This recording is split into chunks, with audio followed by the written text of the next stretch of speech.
Tonight's video is being brought to you by the voices in my head. They keep telling me stuff. Whether it's true or not, I don't know. It's their opinion. It could be factual. Y'all be the judge. Sit back, relax, and enjoy. Alright, welcome back, y'all. So you've decided you want to definitely become an owner-operator. Be your own boss. Do your own thing. So what do we do now? It's time to go buy a truck, right? Wrong. Now we have to figure out what we're going to do. Where are we going to put the truck? Do we have a place? If you don't, you need to find a place. Are you going to lease on with the current company you're with? Do they lease on trucks? Or are you going to go find another company that leases on owner-operators? If so, great. But before you go buy a truck, you need to get a hold of that company and find out what requirements they may or may not have. Some companies, such as the one I'm with, they have age restrictions, they have weight restrictions. So, you know, here, if you're going to be pulling an end dump, you have to make sure that the truck you're going to be purchasing is eligible to have a PTO connected to it. Not all trucks can connect to PTO. So, on the end dump side, they require a truck to be less than 19.5 with a half a tank of fuel because of the weights that we're hauling. So, you know, this is something you need to consider. And before you can go and just go out and purchase a truck, especially if you're financing one like most everybody will be doing, you have to already have a letter of intent to hire on with a company. Most finance places require that. They want to know where the truck's going to be doing. What kind of money is the truck going to be making? Are you going to be able to afford a truck? I'm not too sure if you're doing your own, you know, getting your own authorization and planning on going and hitting load boards and doing your own thing. I'm not exactly sure how all that works. I just know my experiences.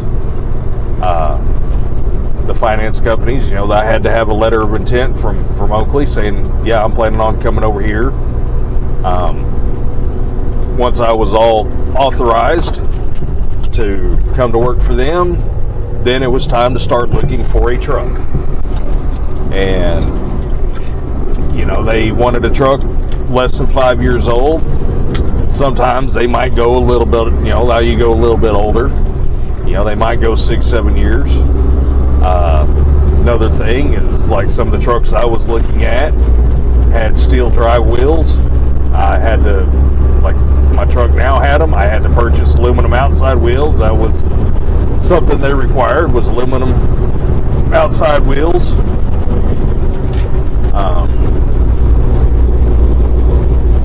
You know, the weight thing, the PTO thing, you know, I knew I was going into end dump.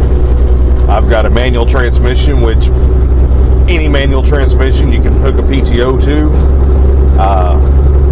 Most of your automatics you can hook a PTO to for our end dumps, except for the DD12 that comes on Freightliners.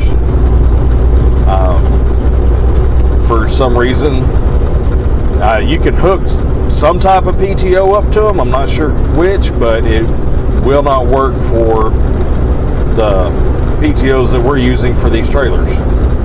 I know when I was at my last company, we had some that we did liquid pump with.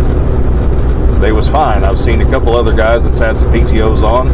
Not sure how they got it done, but so, you know, we've had guys hire on here. They come over with one of them transmissions. They're planning on going to end dump or maybe pneumatic. Well, now they're stuck on hopper because they can't hook the PTO up to them. Volvos and Max with their automatic transmissions, you have to go take it to a dealership, have the PTO feature turned on the truck.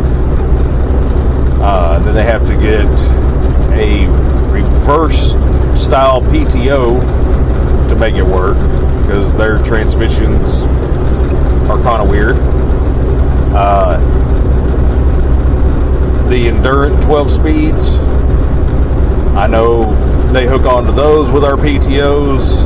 It's different, a little bit different style than what I have. You got to have some kind of adapter plates and stuff. So I mean, that's, you know, if you're going to go pull a drive-in, you don't need to worry about that. Depending on where you're looking at, you know, you just need to get a hold of that company you're planning on leasing to and see what their requirements are. Like I said, with over here, you know, weight restrictions, they will take some every once in a while that's heavier than 19.5 for the end dumps, but that's on a case by case deal. I know they don't like leasing on the Lone Stars and the HXs, some W9s because of weight, but I still see them here. I know they've leased them on. You know, like I said, that's just kind of a case-by-case deal. I'm not exactly sure how much their weights are. I've talked to a few different guys, but that's just things you need to look at when purchasing. You know, that's going to be your next step. Where are you going to go? What are you going to be doing? What are you going to be pulling?